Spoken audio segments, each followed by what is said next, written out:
Bismillahirrahmanirrahim. Assalamualaikum warahmatullahi wabarakatuh. Asyhadu an la ilaha illallah, asyhadu anna Muhammad Rasulullah. Allahumma sholli ala sayyidina Muhammad wa ala ali sayyidina Muhammad. Setelah pada mampir ngombe yang pertama tadi ya, kita menjelaskan tentang Injil. Sekarang kita menjelaskan tentang adakah politik dalam Islam ya. Jadi ini mampir ngombenya politik Islam gitu ya. Politik Islam. Ya, politik Islam. Ini yang tanya ini jangan disingkat-singkat, lain kali ya. Ini menyiksa aku ini. Aku ini nggak gaul, nggak ngerti bahasa singkatan. Tulis yang jelas gitu loh ya.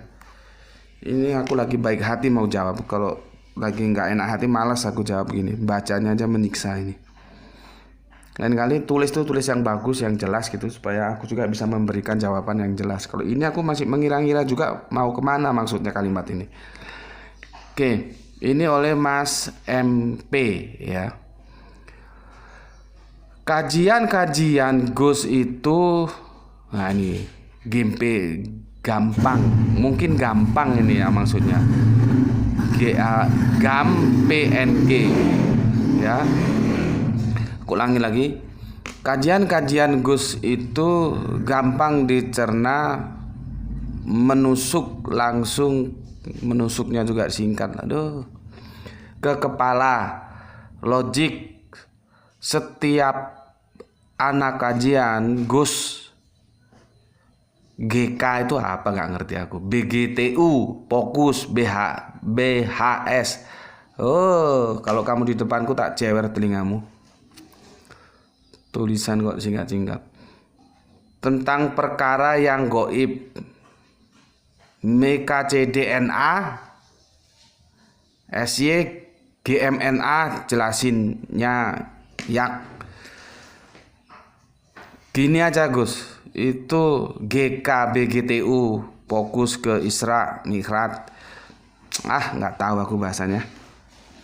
Nggak usah macem-macem lah ya. Dijelasin gitu loh. Nulis itu yang genah gitu, bikin aku marah aja. Apa ruginya nulis genah? Semua jadi enak bisa baca. Kalau gini kan apa ini bacaannya? Ya.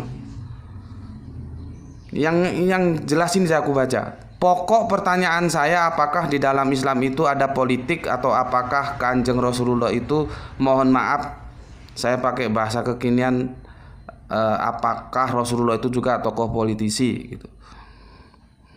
Ya wis, tak jawab. Dan kalian nulis jangan gini, singkat-singkat orang kenal ngawur.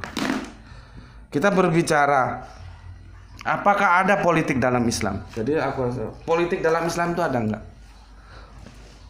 Ya. Jadi begini. Ketika ya Uni Soviet runtuh pada waktu presidennya Gorbachev, ya, Uni Soviet runtuh kembali menjadi Rusia. Lalu yang menurutku pernyataannya ternyata misleading dari siapa itu sebetulnya? Siapa itu? Yang dia mengatakan Samuel Huntington, ya, mengatakan bahwa berikutnya Barat akan berhadapan dengan Islam. Itu ya. Itu pernyataan Samuel Huntington. Tapi harus hati-hati kalian ya. Para akademisi di di Amerika sana itu terbagi menjadi 3 kelompok loh ya. Ada yang murni akademisi. Ya. Ada yang campuran antara dia sebagai akademisi dan sebagai politisi. Ya. Ada yang murni politisi. Nih hati-hati. Nah, si Samuel Huntington ini tidak tahu dia akademisi yang politisi atau murni akademisi asli atau memang dia politisi. Ini sulit kita untuk memetakannya. Karena apa? Begitu Uni Soviet runtuh kembali menjadi Rusia, dia membuat sebuah katakanlah forecasting atau kalau dengan nubuah ya, kalau kita pakai perjanjian yang disebut lama itu ya, nubuah atau ramalan, forecasting bahwa berikutnya Barat akan berhadapan dengan Islam. Karena apa? Musuhnya Barat yang diwakili Amerika sudah habis, yaitu apa? Uni Soviet. Pada saat itu Samuel Huntington apakah sedang berbicara dalam tataran akademis atau dia orang politisi yang mengemas dengan kemasan akademis sehingga kalau Barat menyerang Islam itu setidak-tidaknya bisa diterima sebagai kebenaran yang sudah diramalkan, sudah diforecast oleh si Samuel Huntington. Nah, ini yang kita harus hati-hati. Tapi masalah yang perlu aku sampaikan di situ adalah kenapa Samuel Huntington itu mengatakan kok Barat berhadapan dengan Islam, kok nggak Barat berhadapan dengan Hindu, kok nggak Barat berhadapan dengan Buddha, kok nggak Barat berhadapan dengan Kristen. Why? Mengapa? Itu yang perlu dipahami secara cerdas. Bismillahirrahmanirrahim.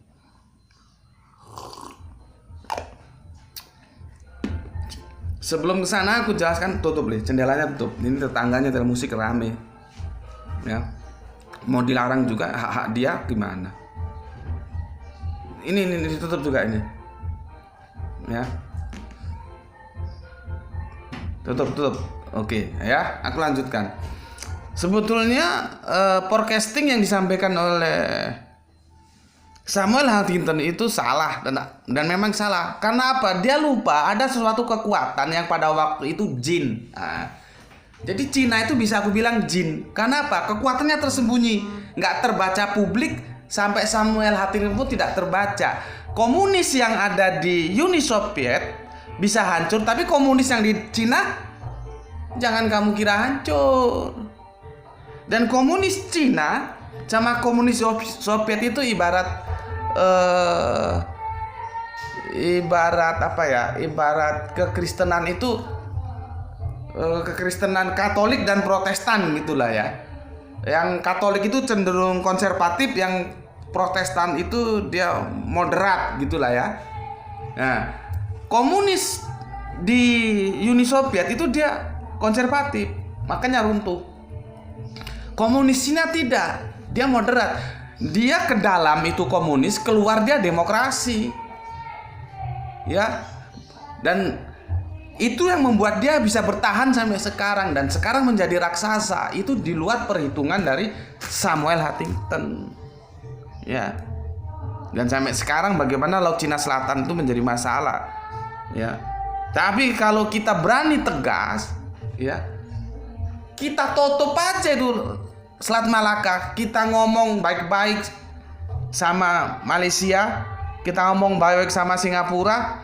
Ayo, ini kita tutup. Nah, kalau Cina mau lewat sana, mau ekspor, mau impor barang-barang, putihkan dulu hutangnya. Kan bisa. Kenapa? Gusti Allah itu memberikan sumber daya alam yang banyak sama kita. Masalahnya kita bisa mengelola enggak? Gitu loh. Ya. Masalahnya di sana. Coba kalau itu Selat Malaka kita tutup, mau apa? Ya. Dan kalau sampai terjadi nanti peperangan yang diramalkan menjadi, namanya ramalan kan sah-sah saja, cikal bakal perang dunia ketiga, kita kita harus memilih. Memilih kita mau ikut mana? Ikut Cina atau ikut Amerika? Itu pilihan sudah tidak ada. Tidak ada pilihan lain. Kebijakannya di sana. Atau kita, meskipun kita harus memilih mau ikut Amerika atau ikut Cina ketika perang ini benar-benar terjadi terbuka, kita harus pandai memainkan peran kita seperti apa yang pernah dimainkan oleh Bung Karno. Kecil tapi diperhitungkan. Tapi kita punya nggak pemimpin sekelas Bung Karno? Politik bebas aktifnya benar-benar berbicara sehingga negara kita disungkani. Karena apa? Cina ya mengikat kita dengan ekonomi sehingga kita merasa tergantung. Amerika mengikat kita dengan militer. Lah kalau diembargo sama Amerika semua spare part militer kita, ya amblas wes, nggak bisa bergerak. Gitu loh. Itulah posisi kita. Sekarang kembali ke awal. Kenapa Samuel Huntington itu kok memposisikan Islam akan berhadapan dengan Barat? Karena Samuel Huntington itu tahu bahwa Islam itu adalah agama yang di dalamnya ada ideologi, ada politik, ada cara pandang yang dia punya aturan tersendiri. Gitu loh. Ya. Sebetulnya semua agama-agama di Numblok itu agama-agama ideologi semua. Cuman menjadi berubah kan karena abrogasinya itu menjadi menyimpang. Tapi sebetulnya semua agama-agama di Numblok, Milata Abraham, Yahudi, Nasrani, Islam, itu agama-agama di dalamnya ada ideologi. Mereka punya aturan-aturan sendiri dan itu aturannya dari Allah. Makanya kemarin aku jelaskan tentang kita itu bagaimana sih wajib tidak berhukum dengan hukum Allah. Itu loh. Bukan hukum buatan manusia. Ketika kita hidup dalam hukum-hukum Allah, maka di sana ideologi berbicara. Maka untuk Mas MP yang bertanya, kan aku sudah bikin tuh 3 yang tak terpisahkan, yaitu Al-Quran, Al-Ahwan, Al-Insan. Itu nggak bisa terpisah. Kalau salah satu terpisah itu nggak ada artinya, nggak berguna semua, bubar semua. Itu yang dinamakan sistem. Ya. Kamu manusia, kamu nggak dianggap manusia kalau kamu tidak berquran. Ngerti? Oke, Quran ini tidak dianggap kalau tidak ada manusia. Untuk apa ada manusia, ada Quran tapi tidak ada manusia? Ngerti? Ya. Ada Quran, ada manusia mau berquran, tapi dia perlu tempat. Akhwan itu tempat teritorial. Seperti ini, aku bisa ngisi kajian di sini karena teritorialku ini dalam kekuasaanku meskipun ngontrak. Tapi kan sudah aku bayar. Kalau aku tidak berkuasa atas teritorial sini, aku tidak bisa. Kamu mau berquran, itu sudah bagus. Qurannya ada, manusianya ada ya. Akhwan itu teritorial. Teritorialnya ada enggak? Maka Al-Quran, Al-Insan, dan Al-Akhwan, Al-Quran, manusia, dan tempat untuk berquran, Al-Akhwan, itu 3 tak terpisahkan. Harus ada. Itu loh. Paham di sini? Ya. Makanya kalau aku bilang setel itu, lihat lagi itu, tonton lagi itu, cermati lagi video itu, jangan dablek gitu loh, manut. Karena aku sudah berkali-kali bilang, kamu buka, ya itu videonya sudah dijelaskan.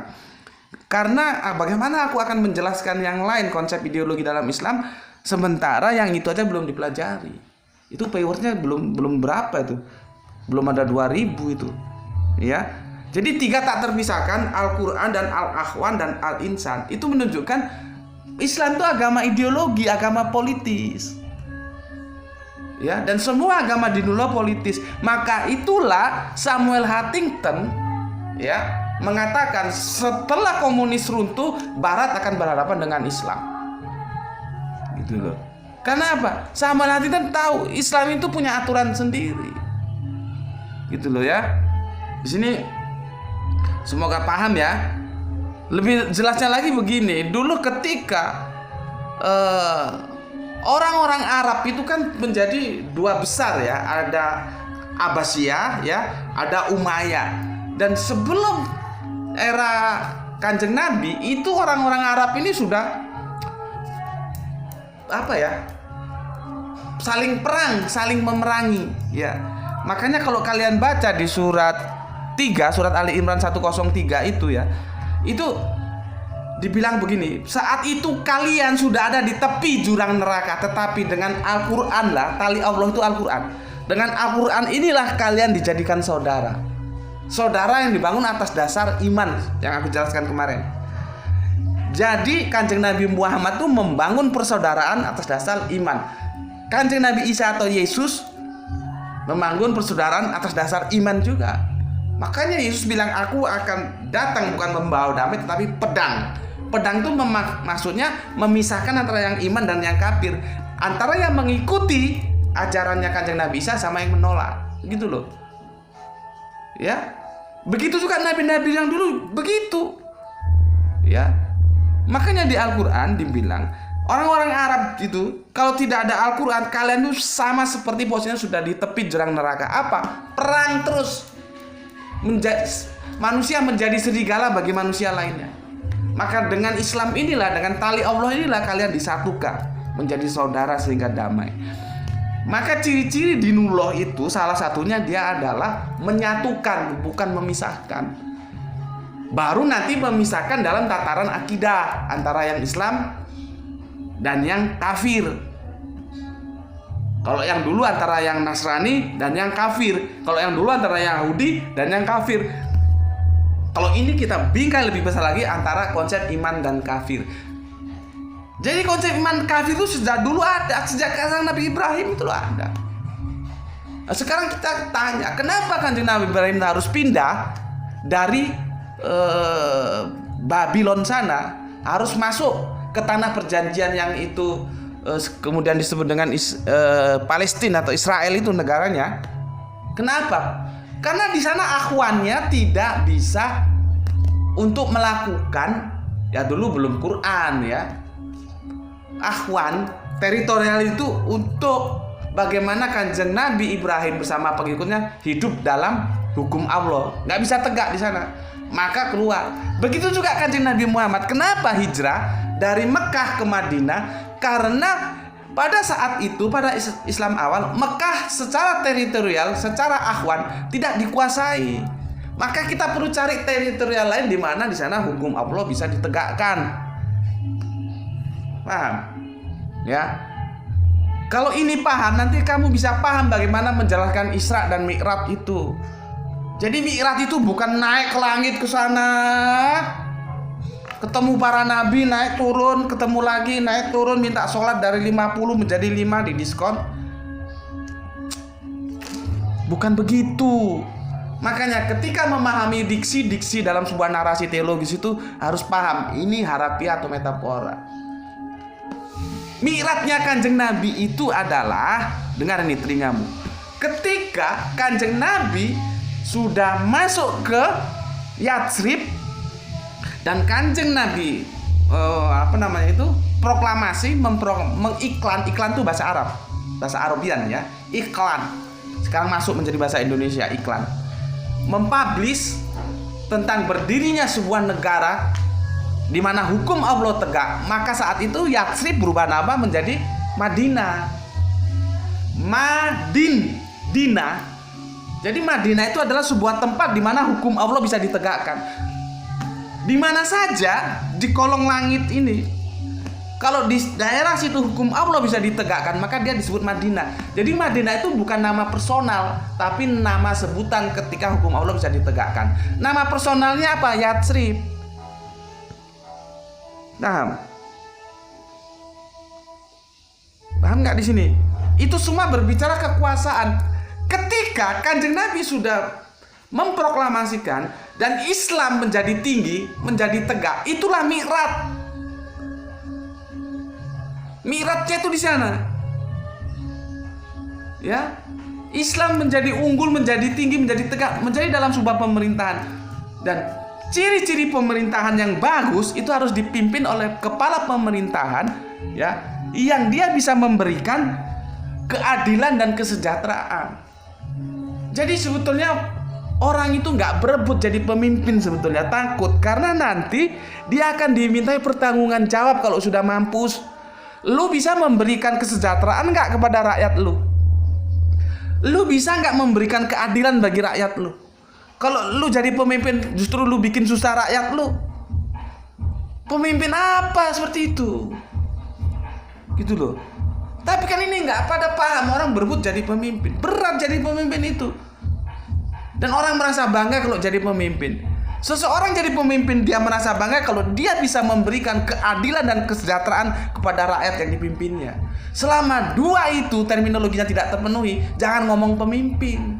Ya pemimpin dalam taraf pengakuan, dia ngaku-ngaku pemimpin, tapi faktualnya dia bukan pemimpin, gitu loh. Ya, sekarang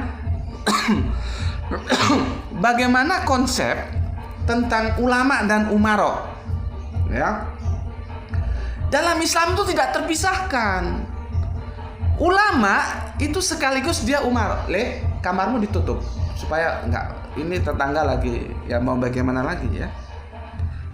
Makanya doakan ya, doakan aku punya duit, rezekinya turun dari langit, bisa beli rumah, bikin tanah. Oh, bisa bikin tanah. Bisa beli tanah, bikin rumah, nanti kita bikin studio khusus yang kapanpun kita mau syuting, kita syuting nggak terganggu lingkungan ya. Ini aku sebenarnya terganggu gitu. Tapi hidup di namanya ini? Hidup di perkampungan seperti ini dan padat penduduk mau gimana? Nah, ya. Aku tuh sebetulnya paling nggak suka diganggu. Ya. Oke, aku lanjutkan. Apakah di dalam Islam itu antara ulama dan umaro itu terpisah? Aku jawab tidak. Kanjeng Nabi itu politisi. Iya. Dia memimpin perang. Dia panglima perang. Dia akan bukan hanya berteori saja, dia maju ke medan perang. Itu untuk mendapatkan apa? Perang, kekuasaan. Kekuasaan itu ya politik itu. Jadi Kanjeng Nabi pemimpin politik, iya, karena di dalam Islam juga itu ya ada ideologi yang itu bisa disebut juga politik. Kalau Kanjeng Nabi bukan tokoh politik, bagaimana dia bisa membangun Madinah Al-Munawwaroh menjadi mi'raj? Islam itu mi'raj. Jadi Kanjeng Nabi mi'raj itu naik. Tangga-tangga untuk naik. Makanya struktur dalam keislaman itu dibangun dari bawah, dari top down. Ya. Kalau top down itu dari atas ke bawah ya. Tapi ini bottom up. Bottom up dari bawah ke atas.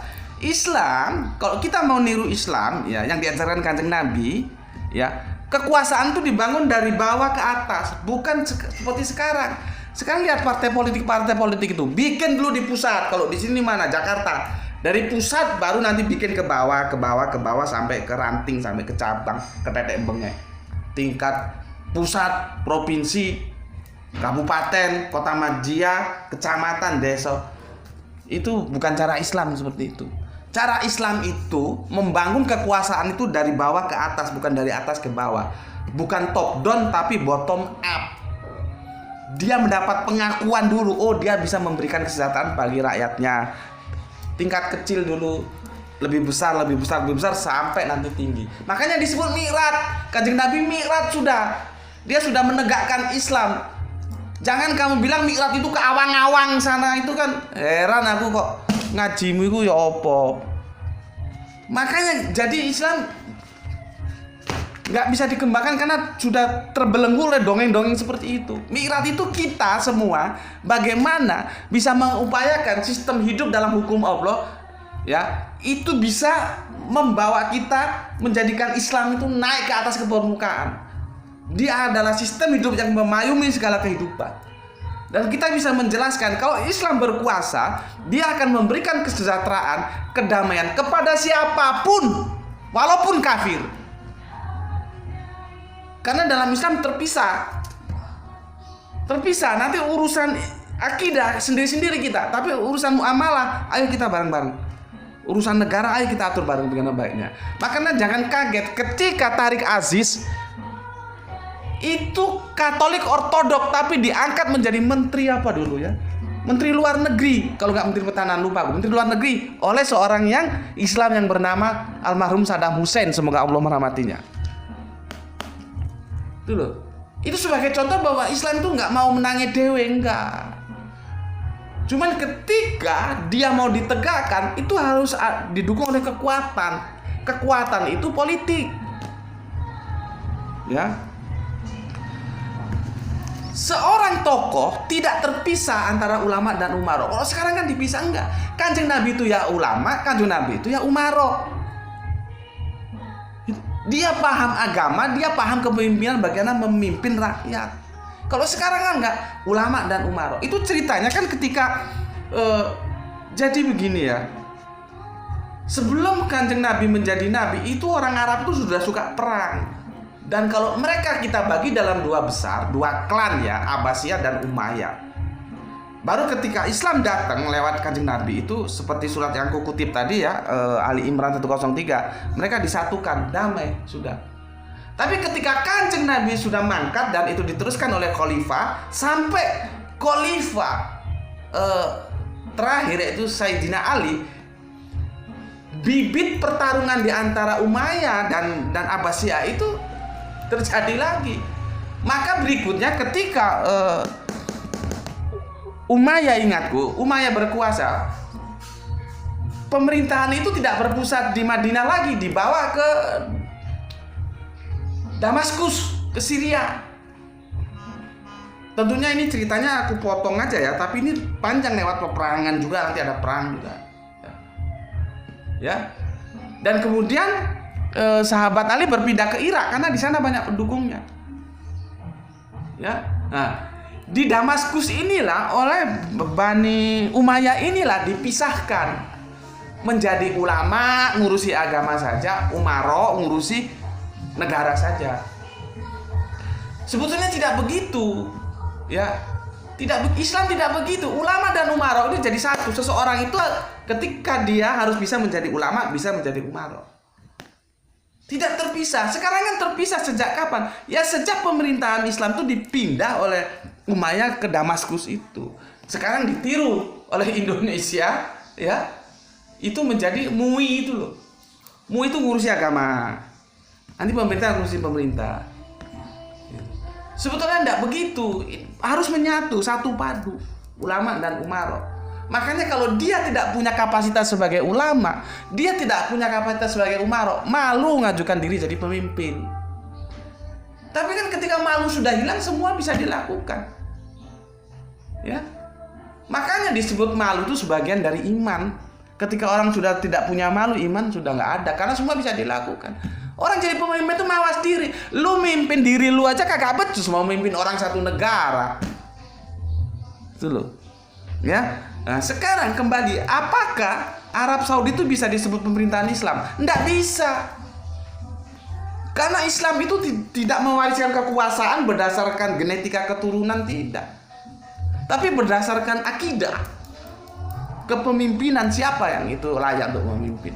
Tidak dari kakeknya ke bapaknya ke dirinya, cucunya ke cicitnya, cicit ke cucu. Tidak kerajaan seperti itu. Makanya kalau kita pergi ke negara-negara Arab sana, sudah ada yang terkontaminasi memisahkan antara ulama dan umara. Itu jangan disebut Islam. Memang agamanya Islam, tapi itu bukan pemerintahan Islam. Pemerintahan Islam tidak begitu. Ya, tidak terpisah. Makanya kamu kan nanti, kalau misalkan aku sih belum sempat ya, tapi dari informasi yang aku terima, contohnya di Saudi sana itu terpisah antara ulama dan umara. Jadi ada ulamanya pemerintah ada.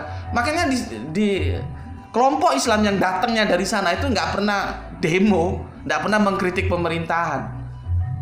Itu kan nanti kesepakatan antara Ibnu Saud yang pertama kali, ya, menjalin kesepakatan dengan Abdullah bin Wahab.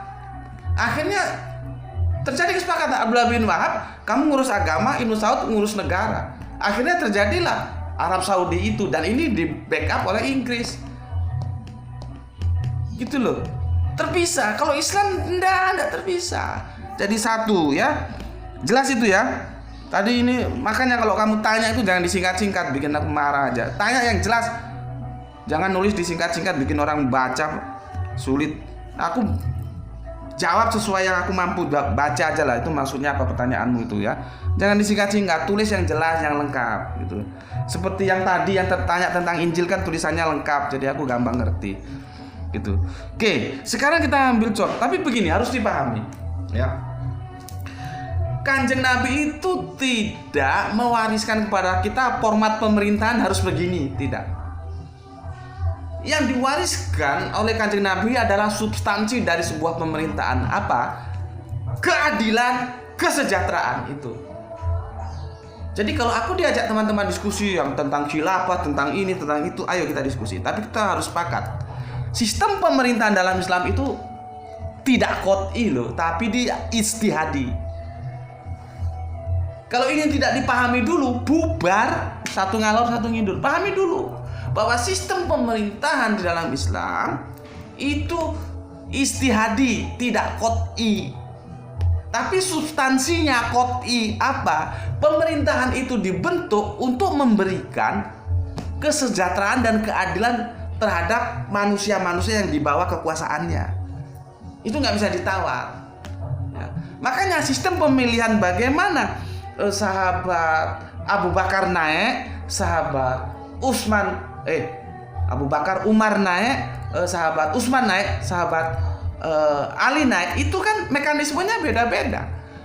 Memang Kanjeng Nabi tidak harus mekanisme begini, enggak. Itu diserahkan kalian. Kondisional baiknya gimana, sudahlah, kalian lebih tahu. Tapi substansinya harus adil dan sejahtera, itu tidak boleh ditawar. Ya, oke. Makanya kita tahu, kamu buka sekarang surat 551. Dalam memilih pemimpin aja ada aturannya. Ya. Kamu buka surat 551 yang beberapa tahun lalu ayat ini menjadi booming ya. Menjadi booming. Berapa lama, Le? 29 ya.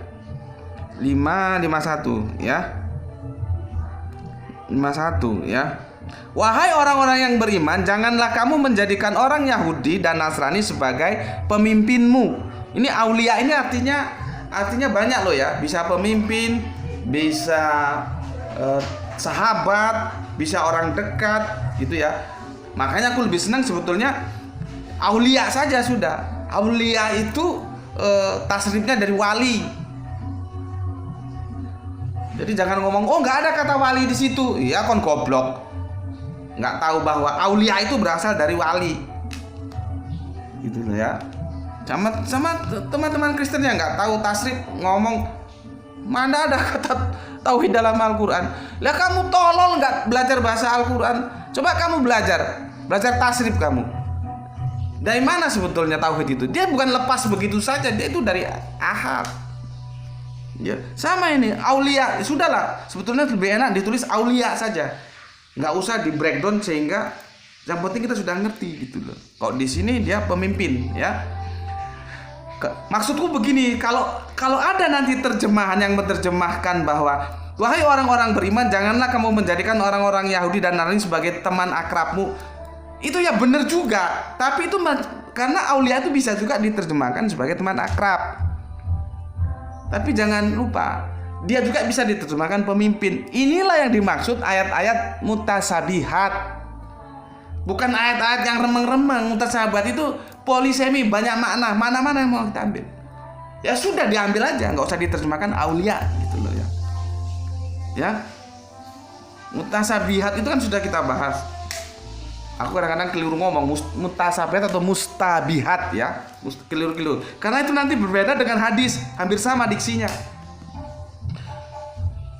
Kalau hadis itu kan yang haram jelas, yang halal jelas, ini yang mutasabihat. Ya ini remeng-remeng.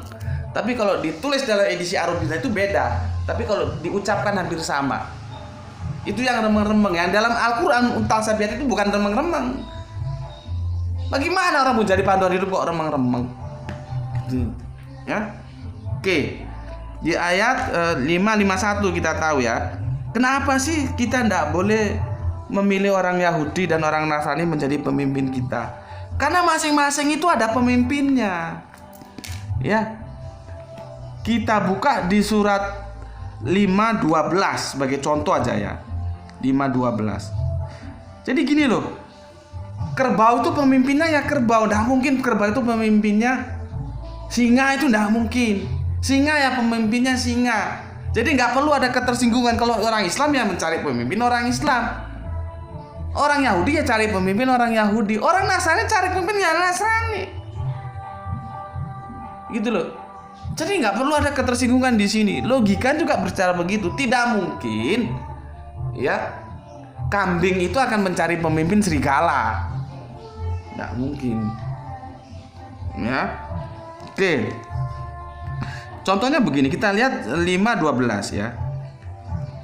Arabiunnya nggak aku baca lah ya, biar singkat, nanti kamu baca sendiri.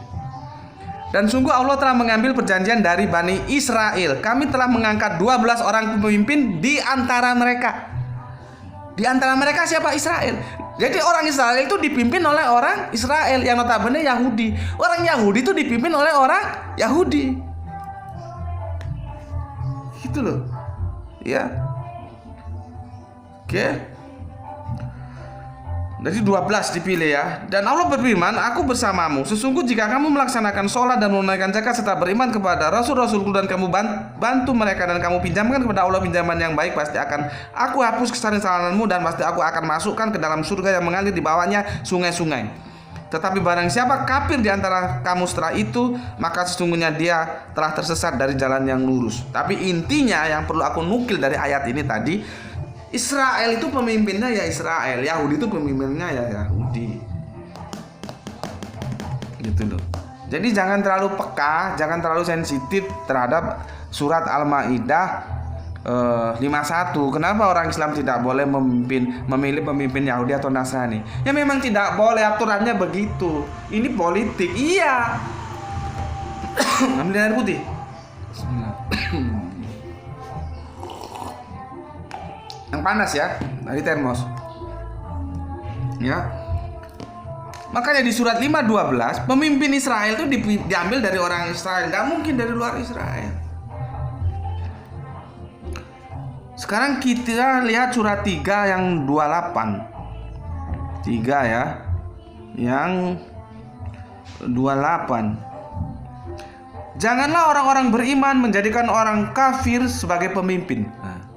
Tegas sudah. Melainkan orang-orang beriman. Jadi orang beriman tuh pemimpinnya ya orang beriman. Ya orang geblek orang beriman kok milih pemimpin orang kafir itu. Ya. Barang siapa berbuat demikian niscaya dia tidak akan memperoleh apapun dari Allah. Allah ancam. Tapi boleh dilakukan seperti itu karena siasat, ya, siasah. Ya. Menjaga diri dari sesuatu yang kamu takuti dari mereka, itu boleh sebagai siasat. Dan Allah memperingatkan kamu akan diri atau siksanya, dan hanya kepada Allah tempat kembali. Ini sudah jelas, orang beriman ya milih pemimpin orang beriman. Oke. Jadi dari berapa lama? 37. Dari itu sudah jelas lah yang tanya ya.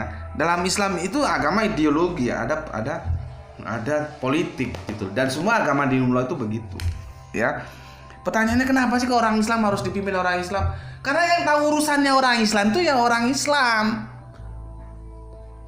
Tapi repotnya sekarang kan Islam tuh hanya diukur dari KTP. Oh dia calon pemimpin, KTP-nya apa Islam? Pilih. Jadi kacaunya di situ. Dan itu dimanfaatkan oleh mereka-mereka yang mau jadi pemimpin. Padahal yang dimaksud Al-Quran itu kalau dia Islam, maka dia mengaktualisasikan juga Islam itu dalam kehidupannya. Itu loh. Bukan hanya sekedar KTP Islam, terus dia jadi pemimpin, oh pilih KTP-nya Islam. Tidak begitu sebetulnya. Akhirnya banyak orang mengambil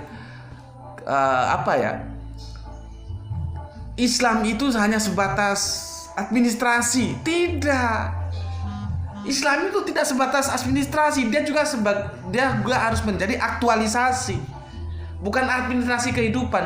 Dia tidak cukup kalau Islam itu hanya dijadikan administrasi kehidupan. Dia harus menjadi aktualisasi kehidupan. Nah, kalau ada pemimpin seperti itu, kita harus pilih. Bukan yang lain. Karena apa? Yang tahu urusannya umat Islam ya orang Islam. Yang tahu urusannya Yahudi ya orang Yahudi. Makanya Yahudi pemimpinnya Yahudi. Yang tahu urusannya Nasrani ya orang Nasrani. Semua sudah ada jalurnya sendiri-sendiri gitu loh. Ya. Jadi yang pertanyaan sudah jelas ya. Itu dari aku. Nanti kalau kurang tahu ya tanya lagi. Tapi tolong jangan disingkat-singkat gitu. Udah suka aku ya. Tulis yang jelas gitu ya. Jangan seperti tulisan nggak karu-karuan. Itu Bismillahirrahmanirrahim. Alhamdulillahirobbil alamin.